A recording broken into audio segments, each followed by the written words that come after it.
ಮಾಡಬೇಕು ಅನ್ನುವಂಥದ್ದು ಜನಸಾಮಾನ್ಯರ ಮಾತಾಗಿರುತ್ತದೆ. ಶಿಷ್ಯ ದೊಡ್ಡವರು ಅಂದ್ರೆ ಗುರುವನ್ನು ಮೀರಿಸಿ ಬೆಳೆಯಬೇಕು ಅನ್ನುವಂಥದ್ದು ನಾವೆಲ್ಲ ಕೇಳ್ತೀವಿ. ಆ ಮಾಲಿಕೆಯಲ್ಲಿ ತಂದೆ ತಾಯಿಗಳಿಗಿಂತ ಗುರುವಿಗಿಂತ ದೊಡ್ಡ ಸಾಧನೆಯನ್ನು ಮಾಡುವುದರ ಮೂಲಕ ತಮ್ಮ ಗುರುವಾದಂತಹ ಪಂಚಾಕ್ಷರಿ ಗವಾಯಿಗಳವರಿಗಿಂತ ಒಂದು ಹೆಜ್ಜೆ ಮುಂದೆ ಹೋಗಿ ಎಲ್ಲ ಸಾಹಿತ್ಯ ಪ್ರಕಾರಗಳಲ್ಲಿ, ಅದು ದ್ವಿಪದಿಗಳಲ್ಲಿ, ತ್ರಿಪದಿಗಳಲ್ಲಿ, ಚೌಪದಿಗಳಲ್ಲಿ, ಷಟ್ಪದಿಗಳಲ್ಲಿ, ಆಧುನಿಕ ವಚನಗಳಲ್ಲಿ, ಪುರಾಣ ಕಾವ್ಯಗಳಲ್ಲಿ, ಜಾನಪದ ಸಾಹಿತ್ಯದಲ್ಲಿ, ಭಾವ ಭಕ್ತಿ ಗೀತೆಗಳಲ್ಲಿ ಇಂಥ ಅನೇಕ ಹಾಡುಗಳನ್ನ, ಪದ್ಯಗಳನ್ನ, ಕಾವ್ಯಗಳನ್ನ, ಬಿಡಿಲೇಖನಗಳನ್ನ ಬರೆಯುತ್ತಾ ಪುರಾಣ ಕಾವ್ಯಗಳನ್ನ ರಚನೆ ಮಾಡುವುದರ ಮೂಲಕ ಕನ್ನಡ ಸಾಹಿತ್ಯ ಬಹುಶಃ ನಿಜವಾಗಲೂ ಜ್ಞಾನಪೀಠ ಪ್ರಶಸ್ತಿ ಪಡೆಯುವಂತ ನಿಜವಾದ ಎಲ್ಲ ಅರ್ಹತೆಗಳು ಯಾರಲ್ಲಿದ್ದು ಅಂತಂದ್ರೆ ಪಂಡಿತ ಪುಟ್ಟರಾಜರು. ಆದರೆ ಈಗಿನ ಅನಿವಾರ್ಯ ಕಾಲ ಇನ್ಫ್ಲೂಯೆನ್ಸ್ ಶಿಫಾರಸು ಮಾಡುವಂತವರಿಗೆ ಅರ್ಜಿ ಇಟ್ಕೊಂಡು ವಿಧಾನಸೌಧಕ್ಕೆ ಓಡಾಡುವಂತವರಿಗೆ ಪ್ರಶಸ್ತಿಗಳು ಒದಗಿ ಬರ್ತವೆ. ನಮ್ಮ ಪುಟ್ಟರಾಜ ಗುರುವರುವಂತಹ ದೊಡ್ಡ ಶಕ್ತಿ ಒಂದು ಕಡೆ ಸಾಹಿತ್ಯ ಲೋಕದ ಶಿಖರವೇ ಆಗಿದ್ದಂಥವರನ್ನ ಒಂದು ಕಡೆ ಸಮಾಜ ಮತ್ತು ಸರ್ಕಾರ ಮರಿತಾ ಇದೆ ಅನ್ನುವಂಥದ್ದು ನಾನು ಅನೇಕ ಸಂದರ್ಭದಲ್ಲಿ ನೆನಪಿಸಿಕೊಳ್ಳುತ್ತಿದ್ದೇನೆ. ಸಂಗೀತ ವಿಶ್ವವಿದ್ಯಾಲಯಕ್ಕೆ ನಿಜವಾದ ಹೆಸರಿಡಬೇಕಾಗಿರುವಂತಹದ್ದು ಪುಟ್ಟರಾಜ ಹೆಸರಿಡಬೇಕಾಗಿತ್ತು ಸರ್ಕಾರ. ಇನ್ನೂ ಕಾಲ ಮುಚ್ಚಿಲ್ಲ. ಸರ್ಕಾರಕ್ಕೆ ನಾವು ಒತ್ತಾಯ ಮಾಡ್ತೇವೆ ಏನು ಅಂತಂದ್ರೆ ನಮ್ಮ ಸಿಗ್ಗಾಮಿಯ ಜಾನಪದ ವಿಶ್ವವಿದ್ಯಾಲಯಕ್ಕೆ ಪುಟ್ಟರಾಜರ ಹೆಸರನ್ನು ನಾವು ನಿಜವಾಗಿ ಅದನ್ನ ಅಭಿನಂದಿಸಬೇಕು. ಈ ಸರ್ಕಾರ ಅದನ್ನ ನೆರವೇರಿಸಿದೆ.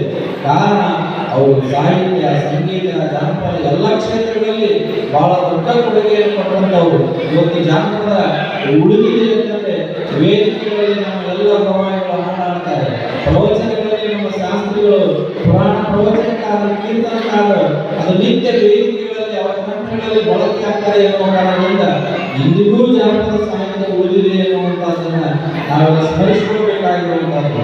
ಆ ಎಲ್ಲ ಕಾರಣಗಳಿಂದ ಸರ್ಕಾರ ಪೂಜ್ಯ ಪುಟ್ಟರಾಜರ ಹೆಸರನ್ನ ಜಾನಪದ ವಿಶ್ವವಿದ್ಯಾಲಯಕ್ಕೆ ಇಟ್ಟು ಸರ್ಕಾರ ತನ್ನ ಗೌರವವನ್ನು ಉಳಿಸಿಕೊಳ್ಳಬೇಕು ಅನ್ನುವಂಥದ್ದು ಸರ್ಕಾರಕ್ಕೆ ನಮ್ಮ ಒತ್ತಾಯ ಅನ್ನುವಂಥದ್ದನ್ನ ಈ ಸಂದರ್ಭದಲ್ಲಿ ಹೇಳ್ತಾರೆ.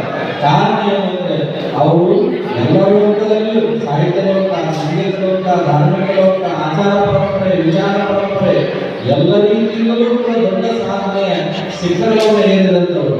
ಆ ಕಾರಣದಿಂದ ಅಷ್ಟೇ ಅಲ್ಲದೆ ಕನ್ನಡ ಸಾಹಿತ್ಯದಲ್ಲಿ ಕಾವ್ಯ ರಚನೆಗಳನ್ನು ಮಾಡುವಂತಹದ್ದು ಅಷ್ಟೇ ಅಲ್ಲದೆ ಹಿಂದಿಯಲ್ಲಿ ಮತ್ತು ಸಂಸ್ಕೃತದಲ್ಲಿ ತ್ರಿಭಾಷಾ ಪಂಡಿತರಾಗಿದ್ದಂಥವರು ಅವರು ಬಸವ ಪುರಾಣವನ್ನ ಹಿಂದಿಗೆ ಮಾಡಿದಂತಹ ಸಂದರ್ಭದಲ್ಲಿ ಇದು ಕೇವಲ ಬಸವ ಪುರಾಣ ಅನ್ನುವಂತಹ ಕನ್ನಡಿಗರ ಸಾಹಿತ್ಯ ಅಲ್ಲ, ಇಡೀ ಭಾರತ ದೇಶದ ಆಧ್ಯಾತ್ಮ ಲೋಕದ ದೊಡ್ಡ ಸಾಹಿತ್ಯ ಅಂತ ಹೇಳಿ ಭಾರತದ ಹೆಮ್ಮೆಯ ರಾಷ್ಟ್ರಪತಿ ಬಾಬು ರಾಜೇಂದ್ರ ಪ್ರಸಾದ್ ಅವರು ಅವರ ಗ್ರಂಥವನ್ನು ತಲೆಯ ಮೇಲೆ ಹೊತ್ತುಕೊಂಡಾಗ್ತಾರೆ ಅಂದ್ರೆ ನಿಜವಾಗಲೂ ಕೂಡ ನಮ್ಮ ನಾಡಿನ ಮಾತನಾಡುವ ಗಂಡು ಶಾಲೆಯಾಗಿದ್ದಂಥವರು ಪಂಡಿತ ಪುಟ್ಟರಾಜ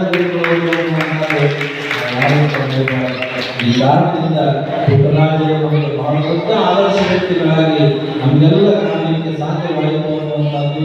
ಅವರನ್ನು ನೋಡಿರುವಂಥವರು, ಅವರನ್ನು ಅತ್ಯಂತ ಕಂಡಂಥವರು, ಅವರನ್ನು ಸಂದರ್ಶಿಸಿದಂಥವರು ಅನೇಕ ನಮ್ಮ ಪಂಡಿತ ಎಂ ಕಲ್ಯಾಣ್ ಶಾಸ್ತ್ರಿಗಳವರು ತಮ್ಮ ಮಾತಿನಲ್ಲಿ ಹೇಳಿದ ಹಾಗೆ ಅವರು ಈ ನಾಡಿನಲ್ಲಿ ಏನು ಬೇಕು ಏನು ಎಲ್ಲವನ್ನೂ ಕೂಡ ಬರುವಂತ ಕಾಮಧೇನು ಆಗಿದ್ದು ಅನ್ನುವಂಥದ್ದು ಮಾತಿನಿಂದ ನಾವು ಕೇಳಿದ್ವಿ. ಅದಕ್ಕೆ ಮುಖ್ಯ ಕಾರಣ ಆನಂದಗಳು ಕುಮಾರ ಮಹಾಶಿವೇಗಳವರ ಕರುಣೆಯ ಕಂದರಾಗಿ ಪಂಡಿತ ಪಂಚಾಕ್ಷರ ಗವಾಯಿಗಳವರ ಶಿಷ್ಯ ಶ್ರೇಷ್ಠರಾಗಿ ಈ ವೀರೇಶ್ವರ ಪುಣ್ಯಾಶ್ರಮದ ಘನ ಪರಂಪರೆಯನ್ನು